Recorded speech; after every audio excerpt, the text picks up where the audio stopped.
Boa noite, pessoal do Objetivo, ou boa tarde, ou bom dia, não sei que hora que você está vendo. A gente está aqui hoje para conversar um pouquinho da frente 2, módulo 6, que é um módulo que vai falar sobre propagação de calor, tá? Sobre processos, mecanismos de propagação de calor. Para a gente lembrar, né, calor é uma forma de energia que flui espontaneamente do corpo mais quente para o mais frio. Então, toda vez que eu encosto alguém mais quente e mais frio, aliás, nem encostar eu preciso, mas toda vez que eu aproximo, eu tenho calor passando de um para o outro. O que me interessa é saber como que esse calor passa. Se eu conheço esse mecanismo de calor, eu posso usar isso para favorecer a troca de calor, tá? Se eu quero que essa troca aconteça mais rapidamente, ou posso conhecer para evitar essa troca de calor, se eu não quiser que o calor passe de um para outro. Vou dar exemplos disso durante a nossa resolução. O primeiro processo que a gente vai ter é o chamado processo da condução. Ele ocorre principalmente quando você tem um sólido entre o corpo que está quente e o corpo que está frio. Nesse caso de eu ter um sólido, a transferência de calor vai acontecendo de uma partícula para outra, de um átomo para o outro. Tá? Então o átomo recebe calor, ele aumenta o seu estado de vibração de partícula, ele aumenta a sua temperatura, e ele vai se chocando com o vizinho, aumentando a vibração desse vizinho, que por sua vez se choca mais com o seguinte e vai propagando o calor átomo por átomo. Tá? Metais geralmente são bons condutores de calor, porque os metais, além dos átomos vibrarem, têm vários elétrons livres. Né? Quem são os elétrons livres? São aqueles elétrons pouco atraídos pelo núcleo, e esses caras têm bastante mobilidade. Tá? Então, quando você aquece um metal, além do átomo vibrar e transferir, o elétron livre também vai vibrar bastante e vai transferir esse calor mais rapidamente. Então, por isso que metal é um bom condutor de calor e de eletricidade. Beleza? Então tá. Vai passar de um átomo para outro. O que interessa pra gente é saber como que esse cara vai passar. Então, por exemplo, eu tenho um lado o corpo que está quente, do outro o cara que está frio, e o calor vai passar, sei lá, por essa barra metálica, por exemplo, de um lado para o outro. Tá? O calor vai fluir por esse cara aqui, como se fosse um cano, vai por onde o calor está passando, exagerando assim. E aí, alguns fatores vão ser relevantes para a gente. Qual é a diferença de temperatura entre esses dois lados? Qual é a área por onde esse cara tem que passar? Qual é o tamanho da nossa barra e do que essa barra é feita? Só para dar um exemplo para você, quando a gente quer favorecer, por exemplo, uma troca de calor, né, o que a gente tem que fazer?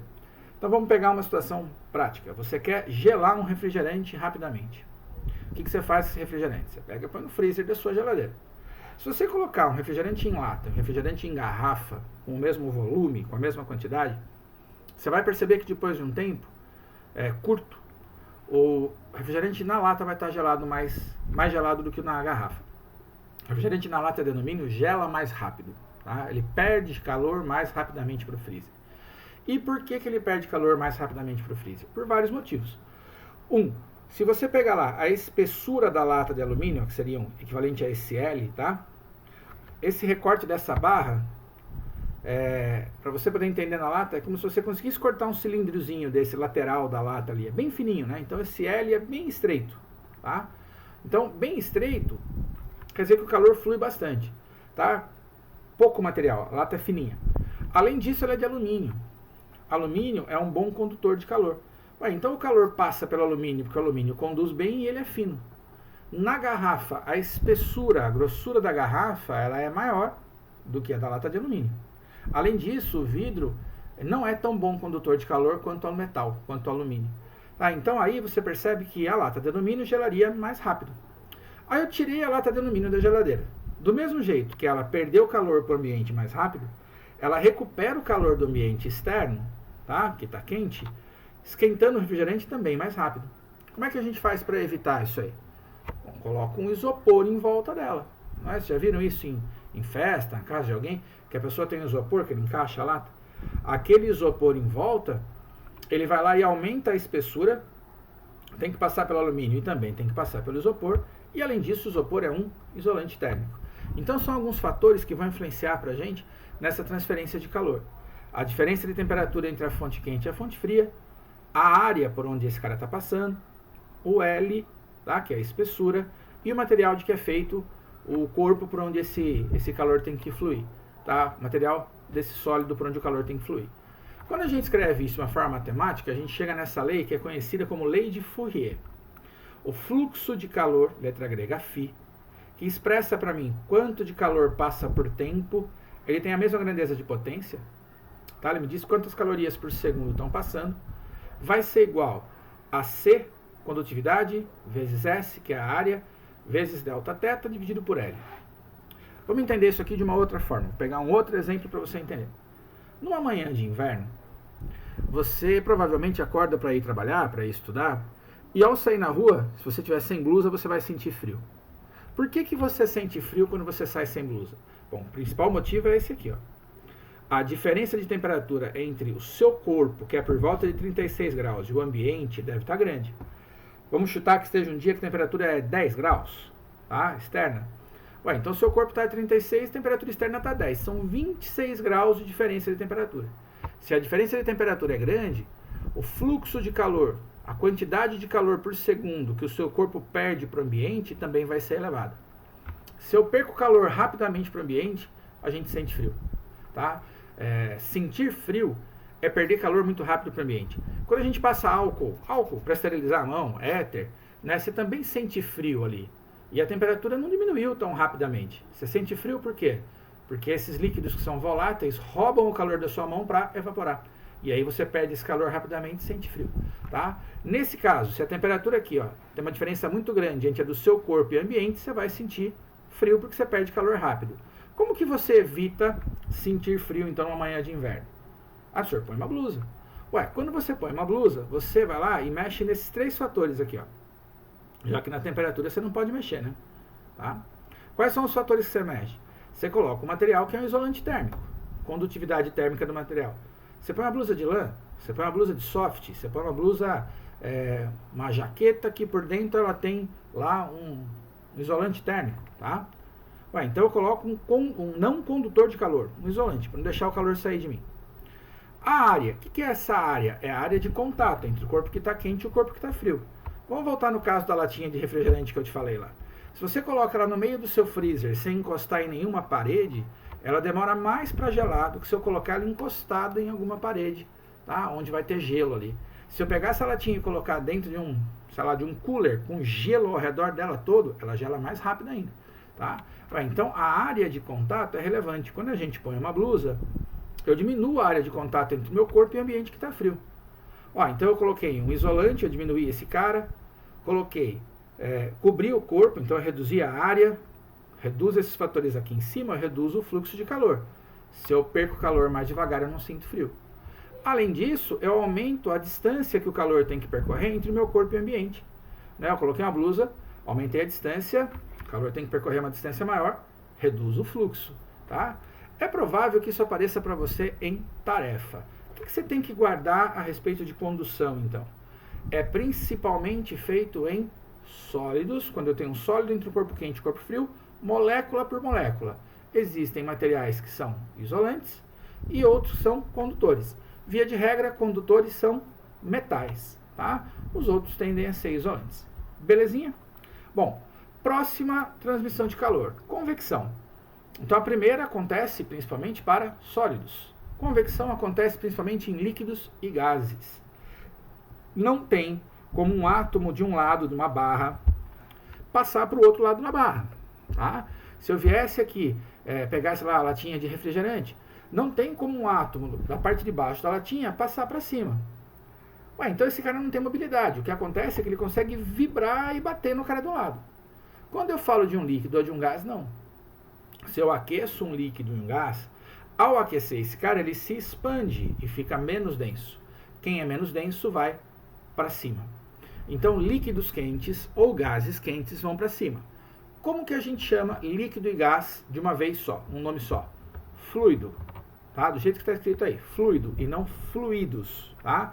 Fluido é só líquido, aqui é fluido. Fluido quente sobe, fluido frio desce. Onde que a gente tem essa situação no nosso cotidiano? Geladeira, por exemplo, você tem lá o freezer ou o congelador na parte de cima dela, e aí você vai ter as grades, tá, onde você coloca os alimentos, que elas são vazadas, né? É uma gradinha mesmo. Por que isso? Porque lá em cima é a parte mais fria, ela esfria o ar, tá? Ao esfriar o ar, ele fica mais denso, ele reduz de volume, fica mais denso, e ele começa a descer. A hora que ele vai descendo, ele vai passando pelas grades, e aí ele vai ficando em contato com os alimentos, e vai tirando o calor dos alimentos. Tá? O ar desce frio, lembra? O calor passa do mais quente para o mais frio. Vai tirando o calor dos alimentos. Ao tirar calor dos alimentos, esse ar esquenta. Então, a hora que ele chegar lá embaixo, ele está quente. E aí o que acontece? O ar que está em cima está frio, o ar frio lá em cima vai descer, esse ar que está quente embaixo vai subir e vai refrigerar de novo quando chegar lá em cima. E vai descer outra vez, roubando o calor dos alimentos. Então a gente cria naturalmente uma corrente de convecção. Tá? Um movimento de sobe e desce, em que o ar frio sempre vai descer, tirando o calor dos alimentos, e o ar quente vai subir para ser resfriado. Beleza? Dispenser de ar-condicionado é colocado no ponto mais alto da sala. Ele é colocado no teto da sala. Por quê? Ele tira o ar quente lá de cima, o ar quente sobe e joga o ar frio. E o ar frio naturalmente tende a descer. Beleza? Então esses casos são de convecção. Joinha? Então principalmente para líquidos e gases, pois envolve o movimento de matéria. Terceiro caso, que é o último. Bom, a gente já falou de sólido, líquido e gás. Então não sobrou nenhum meio material. Então deve ter alguma forma que se propaga sem precisar de meio material. Que forma é essa? A radiação ou a irradiação. Tá? É a única modalidade de transmissão que eu posso ter no vácuo, já que essa transmissão acontece de ondas eletromagnéticas, principalmente infravermelho, que a gente não enxerga, e luz visível. Tá? Então, raio de luz, por exemplo, que vem do Sol, o infravermelho que vem do Sol, vem pelo vácuo até a gente, e é a forma que o calor chega do Sol até nós, já que a gente não tem um sólido entre nós e o Sol, e a gente também não tem líquido e gás em todo o percurso entre nós e o Sol. Né? A atmosfera da Terra ela é restrita até uma determinada região, depois ela é muito rarefeita, a gente despreza, considera como se fosse vácuo. E aí a propagação vem através de luz, ou onda eletromagnética na faixa do infravermelho, principalmente essas duas. Belezinha? Tá? O que rola aqui? Por exemplo, se você deixar um carro branco e um carro preto no sol, tá, no mesmo horário, você vai perceber que o carro preto vai esquentar muito mais. Nós vamos ver em ótica depois disso. Por que ele esquenta muito mais? Porque a cor preta é a absorção de todas as cores do espectro visível, enquanto o branco é a reflexão de todas elas. Então o carro preto absorve mais essa radiação e vai esquentar mais. Em tese, os exercícios dessa aula, da tarefa, devem ser teóricos, mais ou menos nessa linha de que eu te falei. Entretanto, pode ter lá uma questão de lei de Fourier, naquela parte de matemática, que talvez seja meio enroscada, e mais uma ou outra conceitual para a gente ver. As questões da aula, a questão 1 ela é teórica, é bacana, a 2 e a 3 elas já vão abordar umas contas aí para a gente fazer, que não tem exatamente a ver com esse assunto da aula. Então essa aula é uma aula teórica, gente. Acho que vale a pena você olhar as tarefas e me procurar assim que você tiver a primeira dúvida nela. Belezinha? Então vamos ver o exercício, ó. Na página 33, do seu caderno 1, vai ter uma questão lá que fala sobre propagação de calor. Você vê, uma questão exclusivamente teórica e que vai dizer o seguinte. Para mim a letra aqui está pequena, eu vou ler na minha apostila mesmo, tá? Fala assim, ó, sobre o estudo de propagação de calor, assinale a alternativa correta. Primeira, a condução térmica pode ser observada em um balão provido de maçarico para aquecer o ar em seu interior, fazendo-o subir. Bom, por que um balão de ar quente sobe? Porque a hora que você esquenta o ar, ele fica menos denso e vai para cima. Processo em que o material, seja gasoso ou seja líquido, fica menos denso e sobe, é chamado de convecção e não condução, como a alternativa A falou. Tá? Por isso que ela está errada. Desculpem, letra B. A condução térmica pode ser observada no estudo meteorológico de frentes de ar quente e fria nos continentes vinda do mar. Bom, massa de ar quente e fria, ar quente e ar frio, não é sólido. De novo, a gente está falando de massa de ar que tende a descer ou que tende a subir, tá? De acordo com a sua temperatura. Então, a gente está novamente falando de convecção, e não de condução. Tá? Falando de movimentação de massas de ar. Isso não é condução. Condução é quando eu tenho sólido. Letra C. A radiação térmica não afeta no processo de dilatação dos materiais na Terra, uma vez que a energia vem de muito longe, do Sol, fazendo-o perder força. Bobagem, gente. Tá? A luz que vem do Sol, ou a infravermelho que vem do Sol, a radiação que vem do Sol, é a nossa principal fonte de energia, independente dele estar longe, né? Só existe vida na Terra porque a gente está exatamente na faixa do habitável. A gente não está tão perto do Sol a ponto de ser queimado e nem está tão longe do Sol a ponto da temperatura ser baixa, de não ter água no estado líquido. Tá? Então a gente está numa faixa em que essa radiação transmite calor para a gente de uma forma muito boa para a gente poder ter manutenção da vida. Tá? Então, independente da dilatação, de qual seja a situação, é relevante a transferência de calor do Sol para nós através da radiação. Letra D. A radiação térmica ocorre apenas do Sol para a Terra. Em nenhum outro evento da natureza ocorre tal situação. Errado. Já viu filme de ação? Ou, sei lá, o Predador, que o cara vem com um termômetro de infravermelho e o cara vê o que tem do outro lado da parede, por exemplo, tá? Ou o cara vai lá no escuro e vê a distribuição de calor que ele tem nas pessoas que estão naquela sala. Aquilo existe, né? Você tem ali um termômetro de infravermelho. A gente emite ondas eletromagnéticas na faixa do infravermelho. Né? Por que a gente não vê essas ondas? Porque o nosso olho não enxerga infravermelho. Mas se a gente tiver o equipamento adequado, a gente consegue perceber. Todos os objetos emitem calor, tá? Na faixa na frequência de radiação relativa à sua temperatura. Então a D está errada também. E a condução térmica pode ser observada no aquecimento de uma colher a temperatura ambiente quando esta é colocada em contato com uma panela no fogo por certo intervalo de tempo. Você põe a colher lá dentro, a parte que está em contato dentro da colher esquenta primeiro. Se você deixar isso aí lá por muito tempo, esse calor vai se propagando pela colher, né, vai passando partícula por partícula, e aí a parte de cima da colher fica quente também. Quem nunca queimou a mão, tá, em colher ou em talheres de self-service quando você vai pegar a comida? Tá? Que se ela for só metálica, você bota a mão nela, ela está quente. Ela não estava quente de uma vez. Né? Ela foi recebendo o calor do alimento, esse calor foi subindo, se propagando aí pela colher até queimar a sua mão. Belezinha? Tá? Então a alternativa certa para essa é a letra E de escola. Beleuzas? Vai, tem que você olhar. Nós vamos fazer a questão 2 da FUVEST. Essa questão 2 da FUVEST, ela a rigor não usa conceito nenhum dessa aula. Se você olhar, a gente não vai usar nenhuma equação, não vai usar nenhum conceito que a gente viu nessa aula. Ela podia estar nessa aula, em qualquer outra aula, na aula de geografia, podia estar em qualquer lugar. Como ela está aqui, eu vou fazer, tá? Mas eu acho que ela é uma questão que tem mais a ver com geografia do que com a física. Diz assim, à medida que a parcela de ar se eleva na atmosfera, nos limites da troposfera, a temperatura do ar decai, diminui.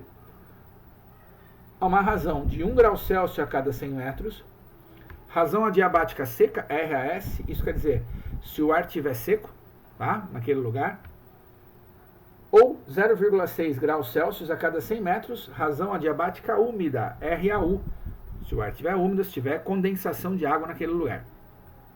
Em nenhum momento a FUVEST explicou para nós o que era isso.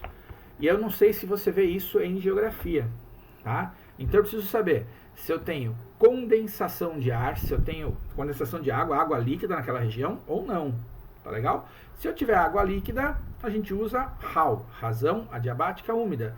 Se eu tiver somente ar que não tem água, tá? Quando eu falo ar que não tem água, não tem precipitação, tá? Não tem condensação, eu vou ter que usar a razão adiabática seca. Beleza? Aí ele fala assim, ó, considerando-se os conceitos e a ilustração, é correto afirmar que as temperaturas do ar em graus Celsius T1 e T2 são, respectivamente, ele quer saber as temperaturas aqui no alto e aqui. Tá? Qual é a temperatura que eu conheço aqui? Eu conheço a temperatura a 200 metros de altitude e eu sei que a temperatura do ar vale 20. Eu sei que à medida que eu for subindo, a temperatura tem que diminuir. A questão é, quanto vai valer a temperatura aqui no alto? E aí que a gente se enrosca na questão e que eu falo para você de novo. Não sei se você tem informações disso em geografia ou se a FUVEST derrubou todos os candidatos mesmo de uma vez. O que acontece? Entre 0 e 400 metros, ó, entre 0 e 400 metros, eu tenho um ar quente e úmido que está soprando aqui da esquerda para a direita. Tá? Barlavento e Sotavento é a região da onde o vento vem. Ó. Barlavento é da onde o vento vem. Tá? Então o vento vem daqui. Então aqui eu não tenho ar quente e úmido carregado. Tá? Não tem ar vindo para esse lado aqui. Ó. O ar vem de lá para cá. Esse ar quente e úmido, até 400 metros, ele ainda não precipitou. Como é que eu sei disso? Porque a temperatura aqui, ó, ela ainda é elevada a ponto de eu não ter precipitação. Precipitação quer dizer aquela umidade do ar se condensa. Beleza? Ele deixa de ficar vapor de ar e vai condensar. Para isso acontecer, a temperatura tem que ser mais baixa. Ué, nessa parte próxima da Terra aqui, a temperatura não era tão baixa, a menos de 400 metros, para isso acontecer. Como é que você sabe disso, professor? Porque ele me colocou uma linha aqui, escrito condensação. E acima dessa linha de condensação, ele pôs umas nuvens chamadas de cúmulos, que é o quê? Uma nuvem cheia de água, tá? É a nuvem cheia de água. Então vamos lá, ó, tumba. Até 400 metros por esse lado aqui, então, eu tenho razão adiabática seca. Por quê? Porque eu estou abaixo do ponto de condensação. Eu não tenho água líquida aqui, tá? Só vapor de água. Bom, se eu sei que eu tenho só vapor de água, eu sei que a cada 100 metros que eu subo, eu diminuo 1 grau Celsius. Se eu subir 200 metros, eu vou diminuir X. Por que 200 metros? Porque eu conheço a temperatura em 200. Eu quero determinar quanto que a temperatura está lá na altitude de 400 metros. Então, subir 200. Beleza? A cada 100 metros diminui 1, subir 200 vai diminuir X. Regra de 3, né? Multiplica em cruz. 100 vezes X igual a 200 vezes 0,6. Se eu cortar os zeros, X é 2 vezes 0,6. X é 1,2. Então, vamos retomar? Eu subo 200 metros e minha temperatura diminui. Opa, eu errei essa regra de 3 aqui. Aguenta a mão aí. Pronto. Ó. Às vezes eu vou e copio e colo, gente, né? Digito uma parte do texto e vou copiando e colando. E a minha resposta aqui estava certa, mas aqui no meio eu tinha colocado o valor errado. Então, 100 vezes x, aqui estava na regra de 3, estava certo. Esses dois valores estavam errados. 100 vezes x igual a 200 vezes 1. Você corta os zeros, x dá 2. Quer dizer, entre o 200 e o 400, a temperatura tem que diminuir 2 graus. Tá? Cada vez que eu subo 100 metros, ela diminui 1. Subir 200, tem que diminuir 2. Então, a temperatura na altitude de 400 metros é 18. Por que eu tive que calcular a temperatura nessa altitude? Pelo seguinte, de 400 a 1400, eu tenho condensação. Né? Eu tenho aqui os cúmulos nimbus. Ó. Tá? Então, a água está no estado líquido nesse pedaço aqui. Beleza? Se ela está no estado líquido, eu tenho que usar aquela razão adiabática úmida e não a razão adiabática seca. E é de novo, né? Senhor, como é que você sabe disso? Sempre que eu fui consultando os amigos, fui conversando com as pessoas, é uma questão interdisciplinar. Falou, o que é isso? Ah, quando tem água, quando não tem? Para conseguir fazer essa questão quando ela caiu na FUVEST. Só pela física talvez a gente não conseguisse. Tá? Vamos lá. Então, de 400 a 1400, eu sei que a cada 100 metros que eu subo, a temperatura diminui 0,6. Daqui do 400, que eu conheço a temperatura que é 18, até 1400, eu subi 1000 metros. Então, multiplica em cruz. Né? Vai ficar 100 vezes y igual a 1000 vezes 0,6. Corto 2 zeros, dá 10 vezes 0,6, dá 6 graus. Ou seja, daqui ó, do 400 até o 1400, a temperatura diminuiu mais 6 graus. Tá? Reduzi 6 graus. Era 18. Menos 6, 12. Temperatura 1 é 12. Tá? Lá em cima a temperatura vai ser 12. Até aí, beleza? Desse lado da montanha, ó, não choveu ainda. Não tem água em forma de chuva. Por quê? Porque a água está desse lado. Ela não tem água, não tem como subir pela montanha. Tá? Passar a montanha acima. A condensação está aqui. Então, do lado de cá, eu volto a ter a razão adiabática seca. Então, de 1400, que é lá em cima, até aqui embaixo, ó, 1400 até o zero, não tem precipitação, ó, só tá vendo. Tá? Não tem como essa chuva passar para o lado de cá. Exatamente porque a montanha barrou. Ué, então o que vai acontecer? A cada 100 metros que eu desço, eu devo ter um aumento de 1 grau Celsius de temperatura. Daqui até lá embaixo, eu vou descer 1400 metros. Bom, se eu desço 1400 metros, vai aumentar Z, né? XYZ, para não usar a mesma letra nas regras de 3. Multiplicando em cruz, 100 vezes Z igual a 1400 vezes 1, quartos zeros, Z dá 14 graus. Repara que agora, estou falando de 14 graus de aumento, né? Porque eu fui descendo. Quando a gente sobe, a temperatura diminui. Quando eu desço, a temperatura aumenta. Ué, lá em cima, então, eu tinha 12. E vai aumentar 14. Então, 12 mais 14, 26. Tá? Então, a temperatura 1, 12. Temperatura 2, 26. Que dá a alternativa C. Repara que a questão em si, ela não usou nada do que a gente viu em aula. Ela não discutiu nenhum assunto que a gente viu nessa aula. Tá? Uma questão de regra de 3 e de a gente ter essa sacada do que é quando que eu tenho água, quando que eu não tenho água, quando que eu uso a variação de 1 grau, quando eu uso a variação de 0,6. Tá? É uma questão, eu não sei o índice de acerto dela na FUVEST, mas eu acho que foi uma questão de índice de acerto bem baixo, porque a gente não sabia. Né? A questão não instrumentalizou a gente do que fazer. Beleza? Tá? Se você precisar pausar, dar uma lida aí, eu vou passar para a próxima. Essa questão da Unicamp é uma questão que ela estava dividida, ela já foi dividida em mais de uma parte, ela estava em pedaços aí para a gente fazer, e é uma questão não difícil. Também não acho que ela tenha a ver com o assunto desta aula, mas está valendo. Ela podia estar lá umas aulas para trás, a gente já discutiu isso. Ele fala de depilação a laser. Então ele fala que a depilação a laser é um método, né, que a gente vai lá e põe uma quantidade de calor, queima a raiz, conta essa história triste para nós. Ele fala assim, considere uma certa situação em que a luz do laser perpendicularmente a uma área de 2 milímetros quadrados, com uma intensidade média igual a 2 vezes 10 a quarta watts por metro quadrado. A energia luminosa que incide nessa área durante o intervalo de tempo ΔT igual a 3 milissegundos é igual a... Então vamos por partes, ó. Essa informação aqui, ó, ele diz para mim que em cada metro quadrado de exposição do laser chega pra gente uma potência de 2 vezes 10 a quarta watts. Em cada metro quadrado chega uma potência de 20.000 watts. Beleza? Bom, como aqui a área é de 2 milímetros quadrados, se chega a 2 vezes 10 a quarta a cada metro, em 2 milímetros quanto deve chegar? Uma regra de 3 me ajuda a saber isso, a saber qual é a potência.